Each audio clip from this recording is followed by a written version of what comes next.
welcome to another episode of the Crickellectuals podcast, everyone. Thanks for joining us. This is your host, Jay. I'm joined here with Rufan. What's going on, Rufan? All good here, man. How's the weather and things up in New York? Weather's pretty much the same, man. Things are okay. There a lot of allergies still going around. Since we last spoke, same thing is happening. Just people are taking turns getting sick. Luckily, no COVID. Thank God, and everybody's otherwise okay, but just a little bit of a cold going around. What about you? How's everybody on your end? Yeah, man, I'm here in Texas. Weather is usually pleasant around this time.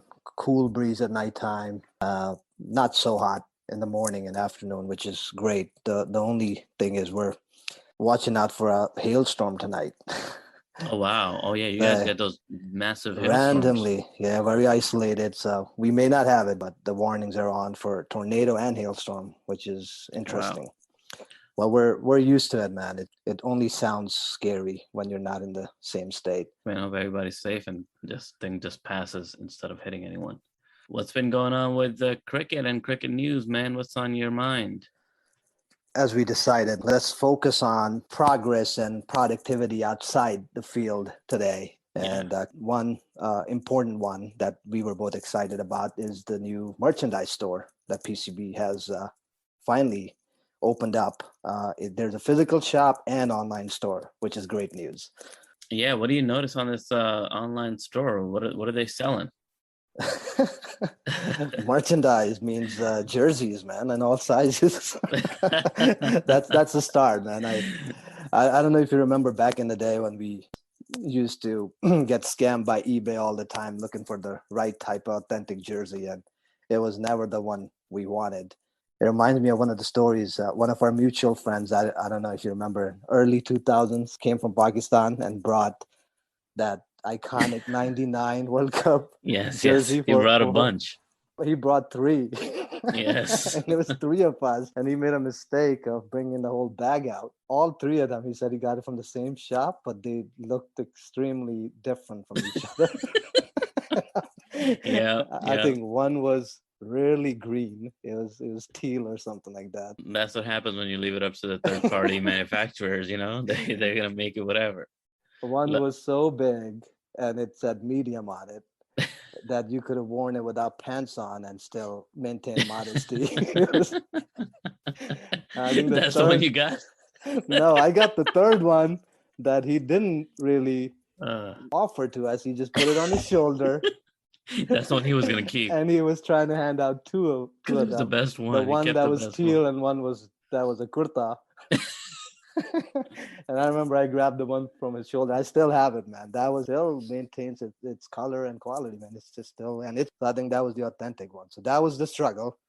And now I go to the store, man, everything is authentic. They have all the sizes. They have the classic 92 jersey on there, and it's free shipping. So everybody over there at the marketing department is on the right track. They're thinking about everybody else in Pakistan and outside. So, and hopefully they add more merchandise, not just jerseys.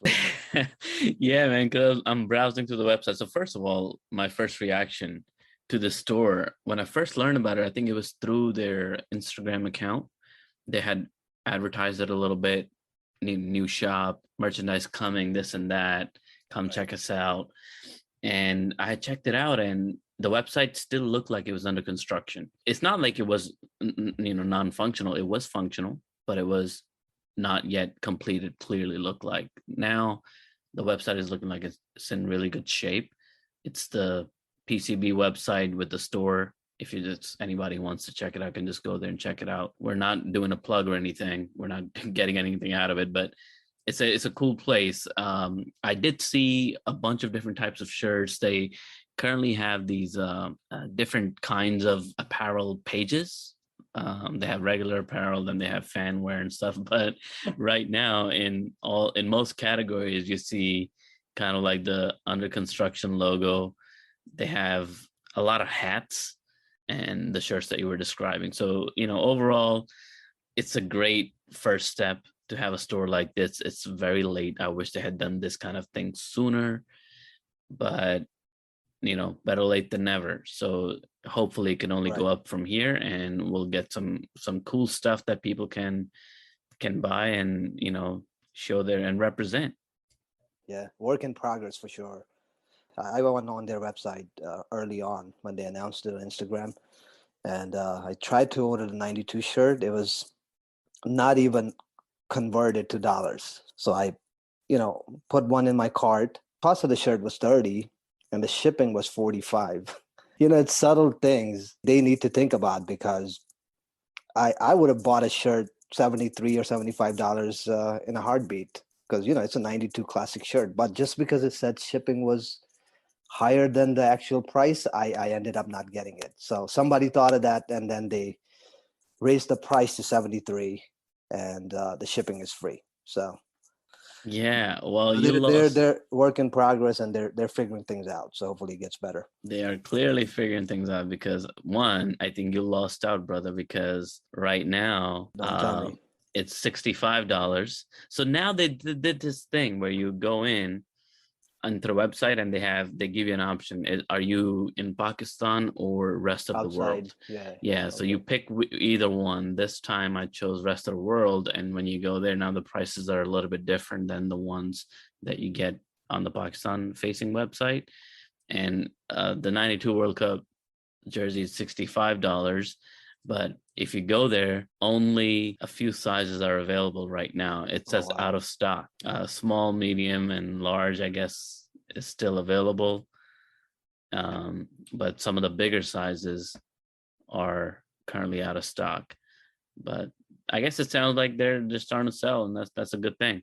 That's good. And then a lot of people are traveling to UAE for T20 World Cup, and they want to represent. So this is the right time to do it. Yeah, man. Aren't you going? I'm going, man. I'm scheduled to be there. I'm gonna be at India Pakistan match, and want to be there when the first time we beat them. Hey, well, yeah, hopefully, that's the thing. In another episode, we'll talk about the teams, but that's sounds really exciting. I'm sure you're going to be repping the Crickellectuals flag over there. But with Yeah, your that shirt did not arrive from PCB yet. yeah, Shipping was too PCB. high. Yep, the PCB needs to have a Crickellectuals shirt right on there. Sounds good. It sounds fun, man. I'm looking forward to this. I do feel there's a lot more potential here. Now they're getting started. They should have a lot of other things, like a lot of different kinds of swags that people, have, like even kits, cricket kits, cricket Right. equipment, even like stickers and things that people use to, touch up their kits, and hats they already have, but other sports gear type of. Everything, man. Masks, those enlarged mask of your favorite player to raise up. When you're in the stadium, there's a lot of Yeah. stuff. The rubber hands, any type of merchandise that attracts children, video games, whatever it may be. I think Wasim Khan would have thought of that eventually if he stayed around. Yeah, well, I do feel there has been a massive marketing campaign that's been going around, and they're making a lot of videos of players, and a lot of people feel negatively about it. I was just hearing some critics mention it, that there's just players are on camera too much, and I think there's pros and cons to that. Obviously, in the past we haven't had all the players getting on camera doing all kinds of media facing activities and funny stuff and whatnot just to promote the sport. In the past we haven't had that. Now we do, so it kind of feels different and a bit weird, from top to bottom, from the captain all the way down to whomever. The PCBs engaged in this like media campaign of getting their faces out there, and I think they're trying to engage in some brand building and help increase interest. So on a bigger side of things, it feels like it's it's a good move. It's a worthwhile move, but let's see. I don't know how I feel about so many players getting on camera and taking the focus away from their actual performance. I don't know how I feel about that yet. Let's see where they go, but they are pushing out new videos almost daily. They're like going hard at the social media campaigns. So that's that hopefully produces the positive results they're looking for. But I do think performances matter more than that kind of silliness. To me, it's like less important. Not a lot of teams are doing that. Only Pakistan seems to have players and faces of players on everything and all over the place all of the time. So that's just one thing, but I do recognize the general effort of getting the team and the word out there and the faces out there. So that's good. Similarly with the merchandise and the video games you're talking about, my take is on that eventually I think these things, the video game thing might happen also. There is a lot of interest in mobile gaming right now. I think what will likely stick in Pakistan and I guess in youngsters' minds and hands is probably the phones that are prevalent, and some kind of a mobile platform game would probably, get into more hands than any other kind of game. I think that's something they should certainly pursue. But overall, all sports are struggling in Pakistan at the moment. There's, cricket seems to get the most money and the most exposure because there is not a lot of performances backing up the players. That superstar factor is still not there. You really get following and you really inspire people to want to do that, just like you and I growing up had, when you have actual players performing and you see their performances, their faces and their names, and you read about their accomplishments and you watch their videos. Like, that's the kind of stuff that brings, to me, interest into the sport, not necessarily how many interviews you're having every player give leading up to the World Cup, for example. Yeah, and that is why they're turning into social platform, right? To reach out to these new generation. As long as the subject matter is calculated and what they're putting out, I'm totally okay with that. So I guess if they use it the way it should be, and a lot of players do, they promote their team and they get involved in a lot of advertisement. That's another topic to discuss. But as long as the subject matter is in line, I think they should be using all platforms available to reach out to their audience. Yeah, but surely don't you think that when players are having to engage in a lot more media performances, it is time away from, and mental energy really, away from focus on the game, right? And a lot of players, I feel, if they're too caught up into this thing, if they're getting pulled for this interview or that show or that this little skit or something for the Instagram, something for TikTok, that kind of thing to me is a slippery slope. But I wonder if the problem is not just eyes on the sport. To me, that's like a short-term solution, right? Like the social media campaigns that are going around, that helps maybe get cricketers and their faces and PCB in front of people, which is cool, which is great. I think that's one goal. But if we're going for a bigger goal, a long-term goal, which is to get more people involved in cricket, to get more people to try cricket, to get more people to play cricket. But I'm curious about what this new board, and Ramesh talked a little bit about, strengthening local clubs and things and whatnot, and increasing collaboration between them. He talked about that, and I wonder how and when that is going to be implemented and carried out, because I am curious about how a child in Pakistan who's the age of 12, 13, let's say middle school age, late middle school, who wants to play cricket, let's say, how do they get involved with cricket? Clearly street cricket is also not the same as it used to be when we were younger in the 90s. There was a lot more street cricket happening. That's not happening as much. Streets are not like that anymore. Every street used to have a mohalla team and everybody used to play. In some cities it's still like that, but it's mostly gone. Last time I went to Lahore, which was 2017, I didn't see any cricket going on anywhere in the streets. And I spent a lot of time out on the road while I was around, both in Lahore and Karachi. So I'm kind of worried about that. What's their plan for that? Yeah, I think that's exactly why they're switching to social platforms, right? Because these kids are not even playing outside in general like we used to. They're on their cell phones, iPads, online. And I think that's part of the mission, to get these players out there and get some publicity. And I totally agree. You can't spend too much time on social media, but you can also use it smartly where it saves you time, right? If they have proper managers managing their Instagram, don't give them total control to it. When, for example, Omar Akmal had a picture of him eating grapes before he went to bed. But if they have a message or they want to, talk about the team or whatever, and they limit it to 1 or 2 minute talk, post it up, it in reverse saves you time. is better than getting ready for a press conference. Control your own ground, and you get to say what you want to. So, and it's to the point. So it's really going to come down to how much they do it, how calculated it is. So Yeah, pros and cons to everything, and I think let's see how they do. But good luck to them. I do still wonder, and I don't know what your thoughts are on this. Like, what's the plan for that 12, 13-year-old kid I talked about who wants to play cricket or who's interested in? Where does this kid go? What do they do? What does this family do if they come from, a low income or even a middle class family? Like, what's the process? Is it clear enough for yeah. kids to play real cricket?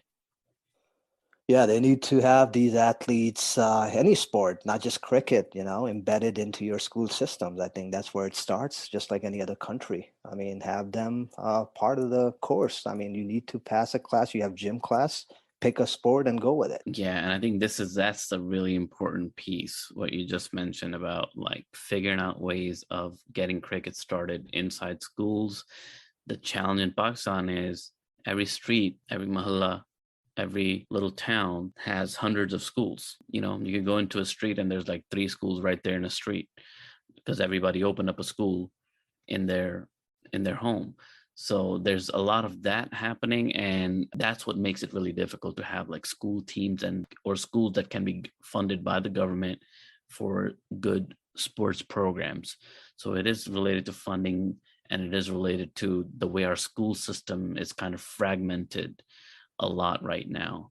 And there's no strategic vision on physical fitness and Yeah. sports and athletics from the education agencies. Like there should be a national kind of initiative on sports and athletics and physical fitness, which we don't see yet. And hopefully that begins, and then things start to trickle down a little bit to different schools, even in less fortunate neighborhoods where there aren't a lot of wealthy people, because cricket is a very elitist sport. At least that's the impression I get. People like real cricket. I'm not talking about tape ball, tennis ball cricket. I'm talking about if you want to make it and get to that next level, that level seems to only be secure for most people who come from backgrounds that will allow you to be part of some kind of a club that kind of gets you under somebody's wing who's going to take you with the And team and get you to play. those are expensive, and you have to have Yeah, money to back it up. exactly.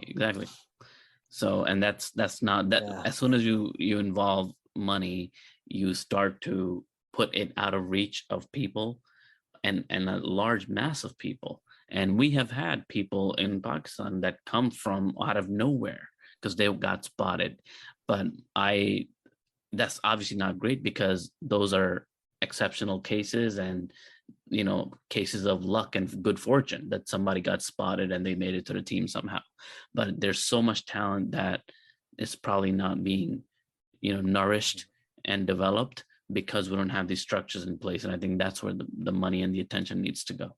And us having the PSL and these T20 national tournaments, it's definitely helpful.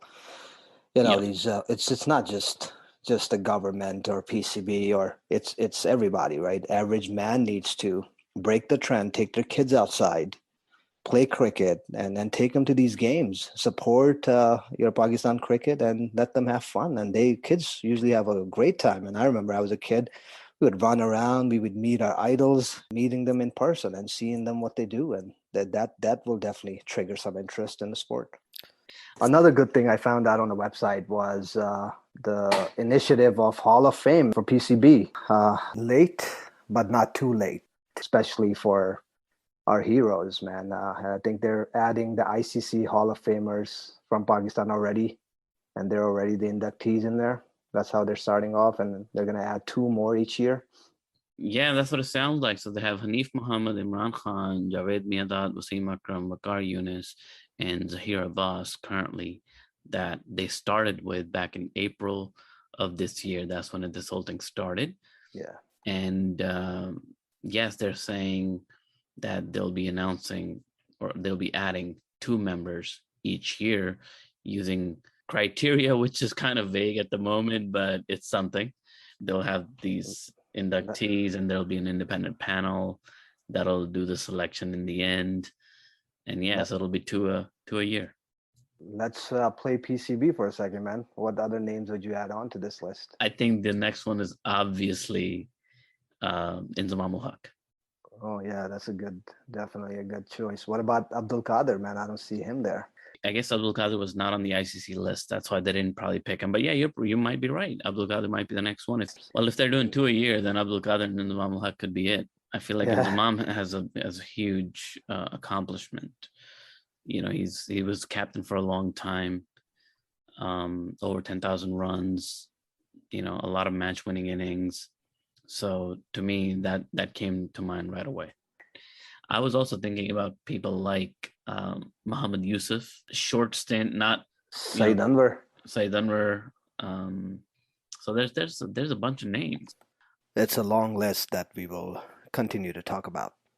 And on that note, friends, on this discussion of Hall of Famers that we'll probably come back to one day in the future, we're going to go ahead and wrap up our episode for today.